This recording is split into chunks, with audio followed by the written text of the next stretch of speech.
ओम शांति। 15 फरवरी 2025 प्रातः मुरली। ओम शांति। बाप दादा मधुबन। आज बाबा ने सुनाया, मीठे बच्चे, बाप तुम्हें दैवी धर्म और श्रेष्ठ कर्म सिखलाते हैं, इसलिए तुमसे कोई भी आसुरी कर्म नहीं होने चाहिए। बुद्धि बहुत शुद्ध चाहिए। बाप तुम्हें दैवी धर्म और श्रेष्ठ कर्म सिखलाते, इसलिए तुमसे कोई भी आसुरी कर्म नहीं होने चाहिए। बुद्धि बहुत शुद्ध चाहिए। आज की मुरली से बाबा ने प्रश्न किया है। बाबा ने कहा, देह अभिमान में आने से पहला पाप कौन सा होता है? देह अभिमान में आने से पहला पाप कौन सा होता है? उत्तर में बाबा ने बताया, बाबा कहते हैं, अगर देह अभिमान है तो बाप की याद के बजाय देहधारी की याद आएगी। कुदृष्टि जाती रहेगी, खराब ख्यालात आएंगे। ये बहुत बड़ा पाप है, समझना चाहिए। माया बाहर कर रही है, फौरन सावधान हो जाना चाहिए। ओम शांति। रूहानी बाप रूहानी बच्चों को समझा रहे हैं। रूहानी बाप आए कहाँ से है? रूहानी दुनिया से, जिसको निर्वाण धाम अथवा शांति धाम भी कहते हैं। ये तो है गीता की बात। तुमसे पूछते ये ज्ञान कहाँ से आया? बोलो, ये तो वही गीता का ज्ञान है। गीता का पाठ चल रहा है और बाप पढ़ाते हैं। भगवान वाच है ना, और भगवान तो है एक, वह है शांति का सागर। रहते भी हैं शांति धाम में, जहाँ हम भी रहते हैं। बाप समझाते हैं कि ये है पतित दुनिया, पाप आत्माओं की तमो प्रधान दुनिया। तुम भी जानते हो बरोबर, हम आत्मा इस समय तमो प्रधान हैं। 84 का चक्र खाकर सतो प्रधान से अब तमो प्रधान में आए हैं। ये पुरानी अथवा कलयुगी दुनिया है ना। ये नाम सभी इस समय के हैं। पुरानी दुनिया के बाद फिर नई दुनिया होती है। भारतवासी ये भी जानते हैं कि महाभारत लड़ाई भी तब लगी थी जबकि दुनिया बदलनी थी। अभी बाप ने आकर राजयोग सिखलाया था, तभी बाप ने आकर राजयोग सिखलाया था। सिर्फ भूल क्या हुई है? एक तो कल्प की आयु भूल गए हैं और गीता के भगवान को भी भूले हैं। श्री कृष्ण को तो गॉड फादर कह नहीं सकते। आत्मा कहती है गॉड फादर, तो वह निराकार हो गया। निराकार बाप आत्माओं को कहते हैं कि मीठे बच्चे, मुझे याद करो, मैं ही पतित पावन हूँ। मुझे बुलाते भी है, हे पतित पावन। श्री कृष्ण तो देहधारी है ना, मुझे तो कोई शरीर है नहीं। मैं निराकार हूँ, मनुष्यों का बाप नहीं, आत्माओं का बाप हूँ। ये तो पक्का कर लेना चाहिए। घड़ी घड़ी हम आत्माएं इस बाप से वर्षा लेती हैं। अभी 84 जन्म पूरे हुए हैं। बाप आया है। बाबा बाबा ही करते रहना है। बाबा को बहुत याद करना है। सारा कल्प जिस्मानी बाप को याद किया। अभी बाप आए हैं और मनुष्य सृष्टि से सब आत्माओं को वापस ले जाते हैं, क्योंकि रावण राज्य में मनुष्यों की दुर्गति हो गई है। बाबा कहते हैं, इसलिए अब बाप को याद करना है। ये भी मनुष्य कोई समझते नहीं कि अभी रावण राज्य है। रावण का अर्थ है नहीं, रावण का अर्थ ही नहीं समझते। बस एक रस्म हो गई है दशहरा मनाने की। तुम कोई अर्थ थोड़े ही समझते थे, अभी समझ मिली है औरों को समझ देने के लिए। अगर औरों को नहीं समझा सकते हो तो गोया खुद नहीं समझे हो। बाप में सृष्टि चक्र का ज्ञान है। हम उनके बच्चे हैं तो बच्चों में भी ये नॉलेज रहनी चाहिए। तुम्हारी ये है गीता पाठशाला। उद्देश्य क्या है? ये लक्ष्मी नारायण बनना। ये राजयोग है ना, नर से नारायण, नारी से लक्ष्मी बनने की ये नॉलेज है। वो लोग कथाएं बैठ सुनाते हैं, यहाँ तो हम पढ़ते हैं। हमको बाप राजयोग सिखाते हैं। ये बाबा ने कहा, ये सिखाते ही है कल्प कल्प के संगम के ऊपर। बाप कहते मैं पुरानी दुनिया को बदल नई दुनिया बनाने आया हूँ। नई दुनिया में इनों का राज था, पुरानी में नहीं, फिर जरूर होना चाहिए। चक्र तो जान लिया है, मुख्य धर्म है 4, अभी डिटीज में है नहीं। दैवी धर्म भ्रष्ट और दैवी कर्म भ्रष्ट बन पड़े हैं। अभी फिर तुमको दैवी धर्म श्रेष्ठ और कर्म श्रेष्ठ सिखला रहे हैं, तो अपने पर ध्यान रखना है। हमसे कोई आसुरी कर्म तो नहीं होते हैं, माया के कारण कोई खराब ख्यालात तो बुद्धि में नहीं आते हैं, कुदृष्टि तो नहीं रहती है। देखे इनकी कुदृष्टि जाती है तो वह खराब ख्यालात आते हैं, तो उनको झट सावधान करना चाहिए। उनसे मिल नहीं जाना चाहिए, उनको सावधान करना चाहिए। तुम्हारे में माया की प्रवेशता के कारण ये खराब ख्यालात आते हैं।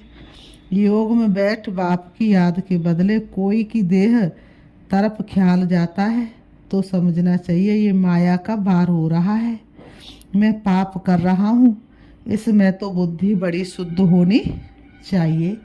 हंसी मजाक से भी बहुत नुकसान होता है, इसलिए तुम्हारे मुख से सदैव शुद्ध वचन निकलने चाहिए, कुवचन नहीं, हंसी मजाक आदि नहीं।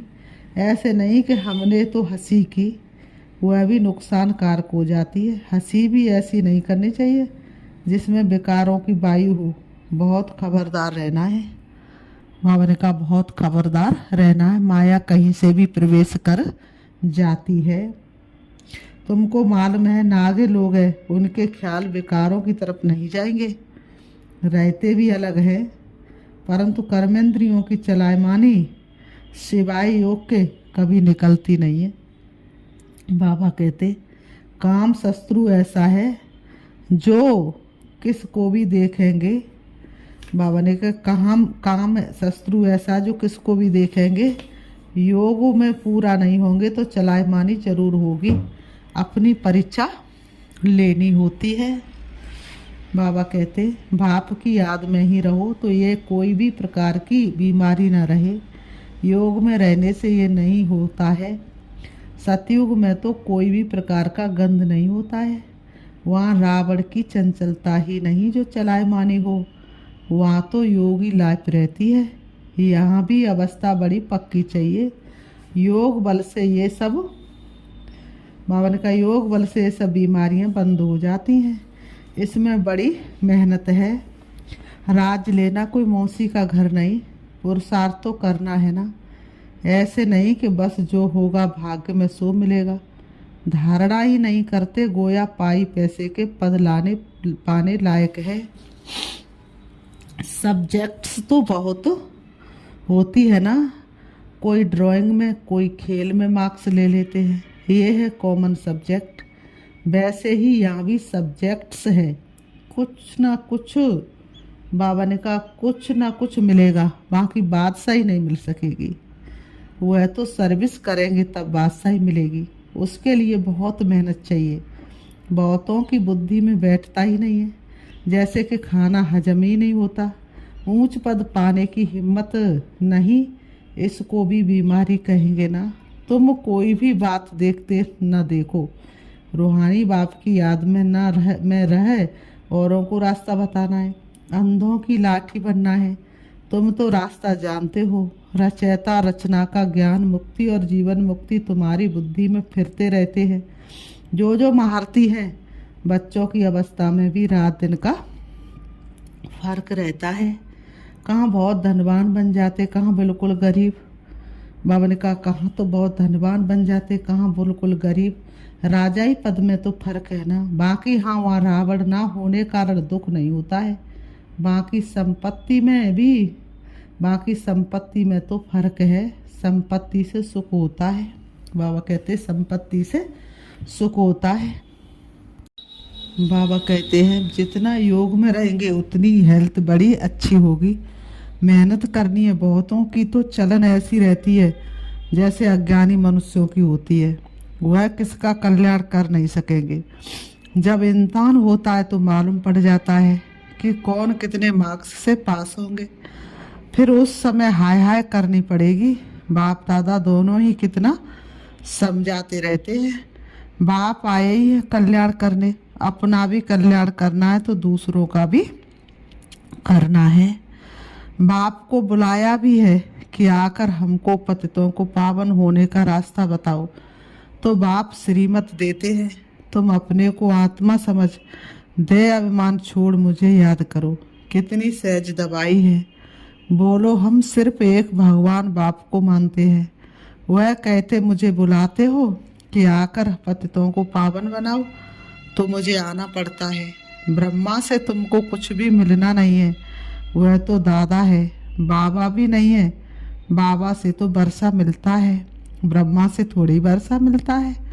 निराकार बाप इन द्वारा एडॉप्ट कर हम आत्माओं को पढ़ाते हैं, इनको भी पढ़ाते हैं।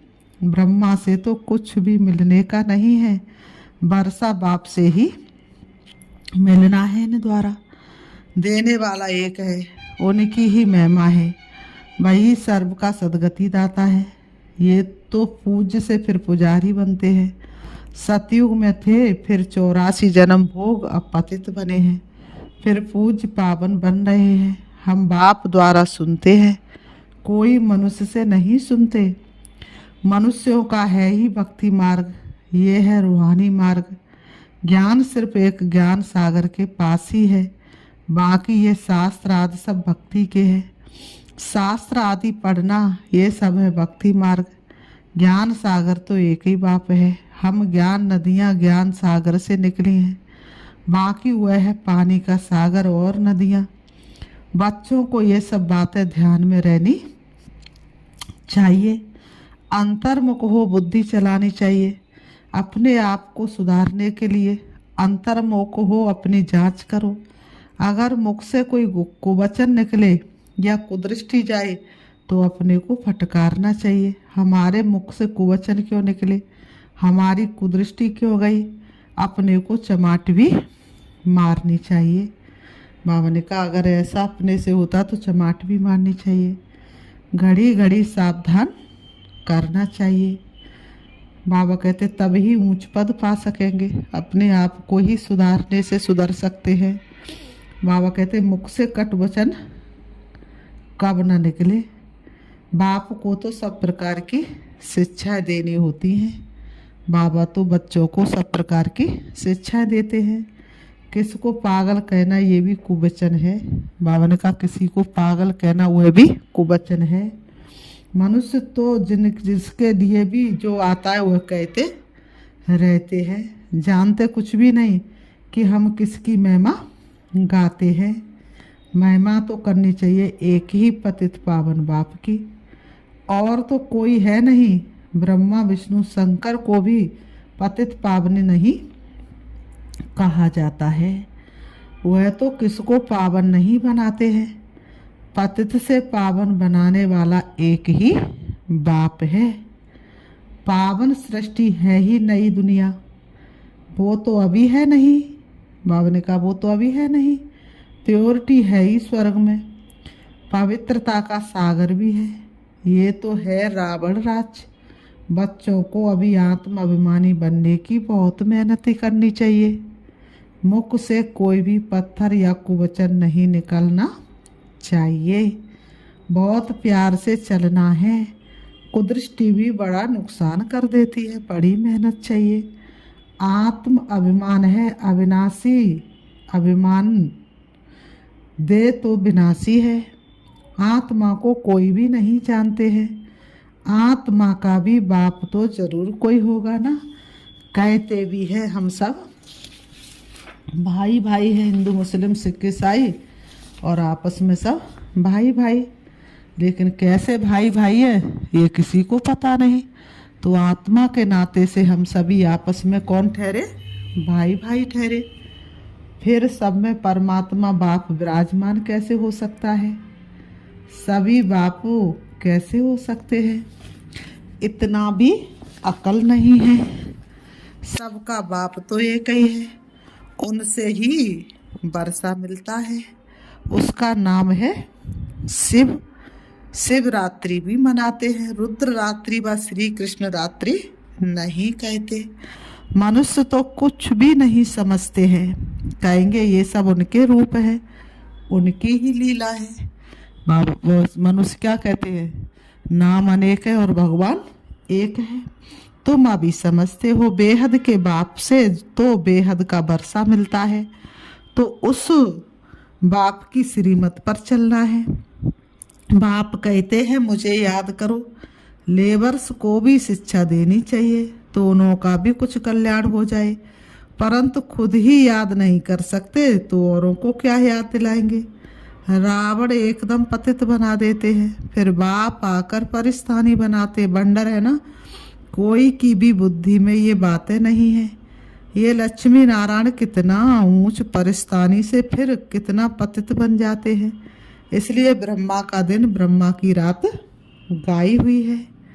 शिव के मंदिर में तुम बहुत सर्विस कर सकते हो। बाप कहते तुम मुझे याद करो, दर दर भटकना छोड़ दो। ये ज्ञान है ही शांति का। बाप को याद करने से तुम सतो प्रधान बन जाएंगे। बस यही मंत्र सबको देते रहो। कोई से भी पैसा नहीं लेना चाहिए, जब तक पक्का ना हो जाए तब तक पैसा नहीं लेना चाहिए। बोलो प्रतिज्ञा करो कि हम पवित्र रहेंगे, तब हम तुम्हारे हाथ का खा सकते हैं, कुछ भी ले सकते हैं। भारत में मंदिर तो बहुत ढेर है। फॉरेनर साध जो भी आए उनको ये संदेश तुम दे सकते हो कि बाप को याद करो। फिर बाबा कहते हैं अच्छा, मीठे मीठे सिकीलते बच्चों प्रति माता पिता बाप दादा का याद प्यार और गुड मॉर्निंग। रूहानी बाप की रूहानी बच्चों को नमस्ते, और हम रूहानी बच्चों की रूहानी बाप दादा को याद प्यार और नमस्ते नमस्ते नमस्ते। आज की मुरली से मुख्य सार बाबा ने दिया। नंबर 1, कभी भी ऐसी हंसी मजाक नहीं करनी है जिससे बिगाड़ों की वायु हो। कभी भी ऐसी हंसी मजाक नहीं करनी है जिसमें विकारों की वायु हो। अपने को बहुत बहुत सावधान रखना है, मुख से कट वचन नहीं निकालने हैं। नंबर 2, आत्म अभिमानी बनने की बहुत बहुत प्रैक्टिस करनी है। आत्म अभिमानी बनने की बहुत बहुत प्रैक्टिस करनी है। सबसे प्यार से चलना है, कुदृष्टि नहीं रखनी है। कुदृष्टि जाए तो अपने आप को क्या करना है, कुदृष्टि जाए तो अपने आप को आप ही सजा देनी है। आज की मुरली से बाबा ने वरदान दिया है, निरंतर याद और सेवा के बैलेंस से बचपन के नाज नखरे समाप्त करने वाले वानप्रस्थी भाव। निरंतर याद और सेवा के बैलेंस से बचपन के नाच नखरे समाप्त करने वाले वानप्रस्थी भाव। स्पष्टीकरण है, छोटी छोटी बातों में संगम के अमूल्य समय को गवाना बचपन के नाज नखरे हैं। अब ये नाज नखरे शोभते नहीं। वानप्रस्थ में सिर्फ एक ही कार्य रह जाता है, बाप की याद और सेवा। इसके सिवाय और कोई की भी याद ना आए। उठो तो भी याद और सेवा, सो तो भी याद और सेवा। निरंतर ये बैलेंस बना रहे। त्रिकालदर्शी बनकर बचपन की बातें व बचपन के संस्कारों का समाप्ति समारोह मनाओ, तब कहेंगे, तब क्या कहेंगे, वानप्रस्थी। आज की मुरली से स्लोगन है, सर्व प्राप्तियों से संपन्न आत्मा की निशानी है संतुष्टता। संतुष्ट रहो और संतुष्ट करो। सर्व प्राप्तियों से संपन्न आत्मा की निशानी है संतुष्टता। संतुष्ट रहो और संतुष्ट करो। आज की मुरली से बाबा ने अव्यक्त इशारे दिए। एकांत प्रिय बनो, एकता और एकाग्रता को अपनाओ। एकांत प्रिय बनो, एकता और एकाग्रता को अपनाओ। एकांत एक तो स्थूल होती है, दूसरी सूक्ष्म भी होती है। एकांत के आनंद के अनुभवी बन जाओ तो बाहर मुक्ता अच्छी नहीं लगेगी, तो बाहर मुक्ता अच्छी नहीं लगेगी। अव्यक्त स्थिति को बढ़ाने के लिए एकांत में रुचि रखनी है। एकता के साथ एकांत प्रिय बनना है। एकता के साथ एकांत प्रिय बनना है। अच्छा, ओम शांति, ओम शांति।